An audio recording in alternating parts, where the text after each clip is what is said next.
So yeah hello everyone, welcome back to our channel Exam Warrior. और आज हम आपको आपके सारे डाउट्स, आपकी सारी क्वेरीज और जितने भी आपके मन में वो बोलते हैं ना आशाएं और शंकाएं पैदा हो रही हैं, उन सबको क्लियर करने आज मैं आई हूँ। सो होप आप सब लोग बहुत अच्छे होंगे और अच्छे से पढ़ाई कर रहे होंगे।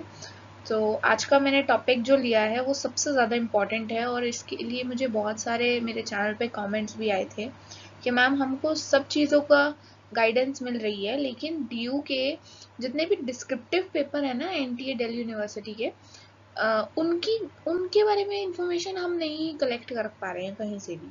तो प्लीज़ आप उन पे वीडियो बना दीजिए। So yeah here is the solution of your every query. So चलो, अब हम आपके साथ डिस्कस करते हैं कि क्या हमारी नई स्ट्रैटेजी होगी असिस्टेंट डिस्क्रिप्टिव पेपर के लिए और किस स्ट्रैटेजी के ज़रिए हम ये डिस्क्रिप्टिव भी सीबीटी के साथ साथ क्लियर कर जाएंगे। और इसी के साथ साथ एक बात और बता दूं, जिन लोगों को अगर नहीं पता है तो एग्ज़ाम डेट आ गई है एनटीए दिल्ली यूनिवर्सिटी की। जैसा हमारे चैनल ने बोला था कि आपको अगस्त के लास्ट और सितंबर के स्टार्टिंग में ये गुड न्यूज़ मिल जाएगी कि एग्ज़ाम डेट्स आपके पास होंगी, और ऐसा ही हुआ है। तो 15 तारीख से आपके एग्ज़ाम स्टार्ट हो जाएंगे। पहला जूनियर असिस्टेंट गया है, उसके बाद फिर डेट वाइज आगे आगे बढ़ते जा रहे हैं। तो और एक और नई बात कि जिस दिन आपका सीबीटी होगा उसी दिन आप अपना डिस्क्रिप्टिव भी देंगे उसी पोस्ट का। तो उसके लिए भी अभी से तैयारी करना शुरू कर दो। ऐसा नहीं है कि टाइम जा चुका है। अभी भी अगर आपके पास मतलब आपके पास 10 दिन 15 दिन जितने भी बचे हैं, उनमें भी आप बहुत अच्छा स्कोर कर सकते हो अगर मेहनत करोगे तो ठीक है। तो अब हम स्टार्ट करते हैं अपनी स्लाइड और मैं बताती हूँ कि क्या आपको पढ़ना चाहिए और क्या नहीं पढ़ना चाहिए और बेसिक गाइडेंस क्या है इसकी। ठीक है, इसी के साथ साथ मैं पेन ले लूँ एक सेकेंड।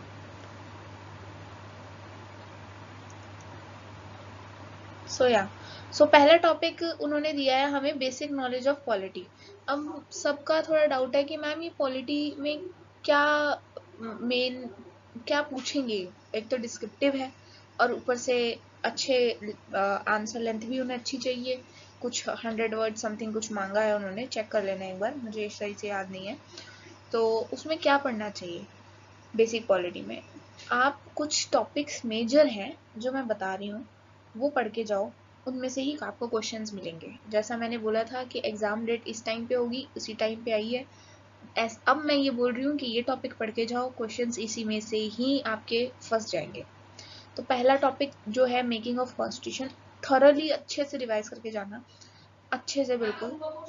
और उसी के साथ साथ मतलब बेसिक पॉलिटी तो बेसिक कॉन्स्टिट्यूशन तो एक ऐसा टॉपिक है जो आपको मैं इस एग्ज़ाम के लिए नहीं बोल रही, मैं आपको बोल रही हूँ कि वो आपको वैसे भी पता होना चाहिए कि कौन सी कमेटी के हेड कौन थे, किन्होंने क्या काम किया था, कैसे कैसे प्रोसेस में आया हमारा कॉन्स्टिट्यूशन।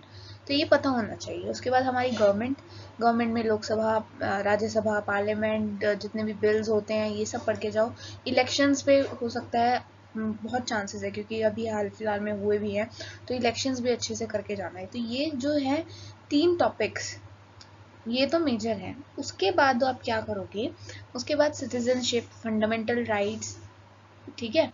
ये दिख रहा है ना फंडामेंटल राइट्स, अब मैंने लिखे नहीं है, मैं आपको यहीं पे बता रही हूँ। मेरी ऑडियो में आप एक पेपर और पेन ले लो, जैसे जैसे आप देखोगे वो नोट डाउन करते जाना जो जो मैं बताऊंगी। फंडामेंटल राइट्स, फंडामेंटल ड्यूटीज़ और डीपीएसपीज, और ये अपने और क्या रहते हैं शेड्यूल्स, ये सारे जो मेजर मेजर टॉपिक है ना, बेसिकली जो ल्यूसेंट में दिखते हैं वो वाले टॉपिक। कोई इनसाइड से डीप इनसाइड कुछ नहीं आपने पढ़ना, आपको बस पता होना चाहिए। कंसाइज लिख के आना आपको, बस वर्ड लिमिट थोड़ा ध्यान में रख के, ठीक है। तो बेसिक नॉलेज ऑफ पॉलिटी में यही टॉपिक्स मैं इंक्लूड करती हूँ और मैं बोल रही हूँ, दोबारा बोल रही हूँ, इनको अच्छे से पढ़ के जाना, इन्हीं में से क्वेश्चन आएंगे। हमारी उसके साथ नेक्स्ट जो टॉपिक है वो बोल रहे हैं ये तो मतलब सबका ही डाउट है कि मैम ये है क्या बवाल, बिल्कुल कुछ मिल ही नहीं रहा है इसके लिए।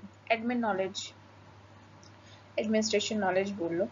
इसमें क्या है, ये कंटेन करता है हमारी यूनिवर्सिटी के रूल्स एंड रेगुलेशंस, ठीक है। नॉलेज ऑफ ड्यूटी चार्ट के, जैसे आप जूनियर असिस्टेंट हो तो आपका ये काम है या नहीं, आप सेक्शन ऑफिसर हो आपको ये करना चाहिए या नहीं करना चाहिए, ऐसे। और एडमिन रूल्स, ये इनकी एक बुक आती है, बाहर मार्केट से कोई भी परचेज कर लेना। और अगर आप चाहते हो कि मैं पढ़ाऊँ तो वो मुझे कमेंट बॉक्स में प्लीज़ बता देना, ठीक है। एडमिनिस्ट्रेशन नॉलेज में ये सब चीज़ें आती हैं। बेसिकली इतना ईजी नहीं है, अभी से स्टार्ट करोगे तभी एडमिनिस्ट्रेशन नॉलेज सारी गेन कर पाओगे। मैं डरा नहीं रही हूँ, मैं बता रही हूँ, अभी से स्टार्ट करो पढ़ना तभी एडमिनिस्ट्रेशन नॉलेज। अपने रोज का एक रूटीन बना लो कि 1 घंटा हमें इसको देना ही देना है। नेक्स्ट है ऑफिस प्रोसीजर। ऑफिस प्रोसीजर जो है कुल काफ़ी बच्चों को जिन्होंने ऑफिस मैनेजमेंट का कोर्स होगा या कुछ ऐसा होगा तो उन्होंने ऑफिस प्रोसीजर पढ़ा होगा। इसमें बेसिकली डिसिप्लिन रूल्स और ऑफिस बिहेवियर्स को काउंट किया जाता है कि जैसे अगर आप सेक्रेटरी हो तो आप कैसे बिहेव करोगे, कैसे सब कुछ काम को हैंडल करोगे, कैसे वर्क प्रेशर, टीम लीडिंग, मतलब ये सब ग्रुप डिस्कशंस वगैरह ये सब इसमें काउंट किए जाते हैं। उसके बाद फिर आते हैं हमारे ये नोटिंग ड्राफ्टिंग। ये तो मतलब बच्चे इतने कंफ्यूज हैं, ऑफलाइन भी मैं देख रही हूँ कि सबको इतना डाउट है क्लासेस में, मैम ये नोटिंग ड्राफ्टिंग क्या है।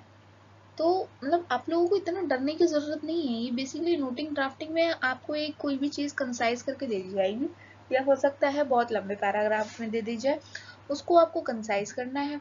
कंसाइज करके वो ड्राफ्ट बनाना है। ड्राफ्ट में क्या, लेटर बनाना है एक तरीके का। और वो जो उसका फॉर्मेट है वो मैं आपको नेक्स्ट वीडियो में, अगर आप चाहते हो कि मैं आपको नोटिंग ड्राफ्टिंग कराऊँ तो फिर प्लीज़ दोबारा ये भी कमेंट करके मुझे बता देना, मैं आपके लिए एक फॉर्मेट तैयार करके अपलोड कर दूँगी, ठीक है। ये 2 चीज़ें इसमें इंक्लूड होती है, कंप्लेन लेटर्स, प्रपोजल, सर्कुलर्स, और ये अपना ड्राफ्टिंग प्रोसेस जितना भी होता है, लेटर्स जितने भी होते हैं, नोटिसेस जितने भी होते हैं, ये सब कुछ इन्हीं में इंक्लूड किया जाता है, ठीक है। इसके बाद हमारे पास आ जाता है next, last but not the least, ऐसे। ये तो मतलब ऐसी चीज़ है ना कि आपको इसमें तो मार्क्स कहीं गंवाने ही नहीं है। मतलब अगर कितने भी मार्क्स का आ रहा हो ना तो आपको उतना, ये तो एक ऐसी चीज़ है जिसमें आपको मतलब कोशिश करनी है ज़्यादा से ज़्यादा स्कोर कर पाओ, क्योंकि एक तो इसके मार्क्स भी जो जितने दे रहा है वो भी ज़्यादा है, उसी के साथ साथ ये हमारे नॉर्मली मतलब अच्छा स्कोर कर सकते हो तुम इसमें। और टोटल जो है 25 मार्क्स का भी है, ठीक है। उसी के साथ हमें 25 मार्क्स में हमें कितने वर्ड्स लिखने हैं, 200 हमें वर्ड्स लिखने हैं, जो कि बिल्कुल भी ज़्यादा तो मैं नहीं कहूँगी, कम भी नहीं है और ना ही ज़्यादा है, मतलब करा जा सकता है, ऐसा नहीं है कि हो नहीं सकता, ठीक है। तो अपने आप को इस तरह तैयार करो कि आप रोज़ डेली एग्ज़ाम दे रहे हो और एग्ज़ाम वाले दिन तो एग्ज़ाम देना ही है। तो इस एस्से में क्या हो सकता है, क्या टॉपिक्स, एक जगह पे है, एक पोस्ट में सिचुएशन बेस्ड टॉपिक भी है, और एक सिचुएशन बेस्ड के साथ साथ अलग एस्से जो है वो अलग है। सिचुएशन बेस्ड में डाउट है कि मैम ये सिचुएशन बेस्ड एस्से क्या है ना। तो उसके लिए मैं आपको बोलूँगी कि आप सिचुएशन बेस्ड में ना, जो आपके साथ अभी हो रही है सिचुएशंस, जैसे कुछ भी ले लो आप, जैसे कोविड चल रहा है, जैसे my last day of my college ले लो, लाइफ ड्यूरिंग कोविड-19 ले लो, या कुछ भी अपने मन से कुछ भी टॉपिक बना लो, और जो प्रेजेंटली चल रहा है उस पे कुछ 200, करीबन 200 आप यहाँ घर पे जब अपनी प्रिपरेशन करोगे, आपने बना के चलने हैं कि आपको 300 वर्ड्स लिखने हैं, तब वहाँ जाके आप 200 वर्ड में कुछ अच्छा लिख पाओगे, कुछ इम्प्रेसिव लिख पाओगे, ठीक है।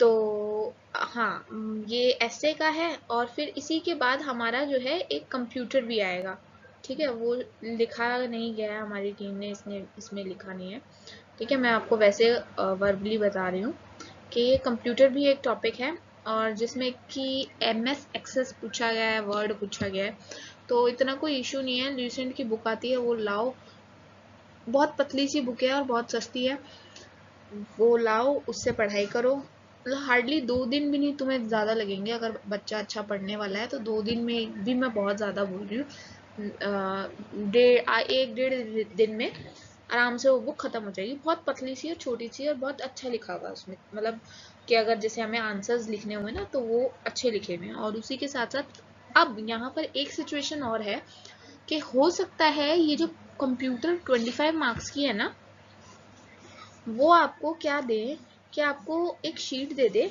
और उसमें बोले कि भाई ये कंप्यूटर में फॉर्मेटिंग करो, इसके भी चांसेस अपने आप को इसके लिए प्रिपेयर करके जाना पहले ही, फिर मत बोलना बाद में कि मैम ने बताया नहीं। मैं पहले ही बता रही हूँ कि एक शीट दे दे, उसमें कुछ फॉर्मेटिंग, कुछ टेबल, कुछ रोज और कुछ कॉलम, एक्सेल की शीट बनाने को बोल दे, ऐसे ऐसे क्वेश्चंस आ सकते हैं कि ये तुम जो है करो सिस्टम में। मतलब चांसेस कम है, लेकिन फिर भी अपने आप को प्रैक्टिकली भी प्रिपेयर करके जाना, मेरा कहने का मतलब ये है। ठीक है, इसी के साथ साथ मुझे ऐसा लगता है कि आप लोगों को ये वीडियो बहुत अच्छी लगी होगी और आपके सारे डिस्क्रिप्टिव के डाउट जितने भी हैं, जितने मैं कमेंट सेक्शन में देख रही थी एक एक वीडियो पे आए हुए थे, वो सब क्लियर हुए होंगे। और आई होप अगर आपको कुछ नहीं समझ में आ रहा होगा तो आप मुझे कमेंट करके कमेंट बॉक्स में बताना, मैं आपको उसके लिए फिर एक नई वीडियो लेकर आऊँगी। और ये क्या कहते हैं, अच्छे से पढ़ाई करो, क्योंकि दिल्ली यूनिवर्सिटी एनटीए बहुत अच्छी अपॉर्चुनिटी है सबके लिए, सब इसमें स्कोर कर सकते हैं और वो भी अच्छा स्कोर कर सकते हैं जिसमें वो मेरिट पे आ जाए। ठीक है, और हाँ, मेरिट से याद आया कि ये इसकी जो मेरिट है ना, वो फाइनल मेरिट जो है टोटल मेरिट बनेगी, उसमें सीबीटी भी इंक्लूड किया जाएगा, उसमें डिस्क्रिप्टिव भी इंक्लूड किया जाएगा, देन एक फाइनल मेरिट बनाई जाएगी, उसमें आपका सिलेक्शन होगा। तो आप बिल्कुल ये सोच के मत चलना कि मैं सीबीटी में अगर कम स्कोर करता हूँ और डिस्क्रिप्टिव में ज़्यादा कर लूँ तो भी मेरा काम चल जाएगा। जी नहीं, आपको आपको अपना बेस्ट सीबीटी में भी देना पड़ेगा, आपको अपना बेस्ट से भी बेस्ट डिस्क्रिप्टिव में भी देना पड़ेगा। हाँ, मैं ये ज़रूर कह सकती हूँ कि सीबीटी हो सकता है नॉर्मल लेवल आए, इजी टू मॉडरेट आए, बट डिस्क्रिप्टिव जो है वो सब बच्चे नहीं निकाल पाएंगे। मेरी बात आज ध्यान रखना, डिस्क्रिप्टिव पेपर जो है वो सब बच्चे नहीं निकाल पाएंगे। और अगर आप मुझसे पूछते हो कि क्यों, ऐसा क्यों मैम आप बोल रहे हो, तो डिस्क्रिप्टिव पेपर में ना ये जो सिलेबस दिया गया है वो सबको नहीं पता होता। बात अलग है कि बच्चा हमारी चैनल से वीडियो देखे और तब वो स्कोर कर ले, सब कर सकते हैं, लेकिन उसमें बहुत एडमिन नॉलेज बोल लो, ये सब कुछ बहुत डीप पूछा गया है और वो पूछेगा भी एडमिन नॉलेज में, क्योंकि उसे कहीं तो जो है कंपटीशन हटाना है ना। तो अपने आप को ऐसे प्रिपेयर करो कि ना तो वो आपको सीबीटी के कंपटीशन से हटा पाए और ना ही डिस्क्रिप्टिव के कंपटीशन से हटा पाए। मैं सिर्फ बता सकती हूँ, तैयारी करना आपका काम है। ठीक है, और यूं सोच के तो बिल्कुल भी मत बैठना कि हम जो है अभी सीबीटी की तैयारी कर रहे हैं और जो है डिस्क्रिप्टिव की तैयारी जो है हम बाद में करेंगे। जी नहीं, सीबीटी वाले दिन ही आपका डिस्क्रिप्टिव है, सेम डे। ठीक है, और इसी के साथ साथ ये आपके जो है स्टेनो का, और एक दिन तो एक दिन में 2 पेपर है स्टेनो, और शायद दूसरा एक और किसी के साथ है, वो मुझे याद चेक कर लेना, मेरे को कंफर्म नहीं है। ठीक है, तो और मैंने कोशिश करी है कि इस वीडियो में मैं सारे डाउट्स ले पाऊँ, सारी क्वेरीज जो है आप लोगों की सब की आंसर्स दे पाऊँ। और मुझे मैं ऐसा होप करती हूँ कि आपको सारे डाउट्स क्लियर भी हुए होंगे और उसी के साथ साथ आपको एक नई गाइडेंस भी मिली होगी जो आपको मोटिवेट करेगी डिस्क्रिप्टिव और सीबीटी एनटीए के दिल्ली यूनिवर्सिटी जूनियर असिस्टेंट के लिए और बाकी सारी पोस्ट के लिए भी। ठीक है, सो चलिए अब मैं चलती हूँ, मिलती हूँ आपसे नेक्स्ट वीडियो में। Thanks for watching exam warrior. ये हमारा चैनल है, आपका चैनल है, इसे जितना हो सके अपने दोस्तों में शेयर करो। जितनों ने भी एनटीए दिल्ली यूनिवर्सिटी पढ़ा है उनको भी शेयर करो, जो लोग गवर्नमेंट जॉब की प्रिपरेशन में है, कंपटीशन की तैयारी कर रहे हैं, उनको भी शेयर करो। ठीक है, चलो, I hope you like the session. Please like and subscribe our efforts and channel. Thank you. Bye bye. Take care.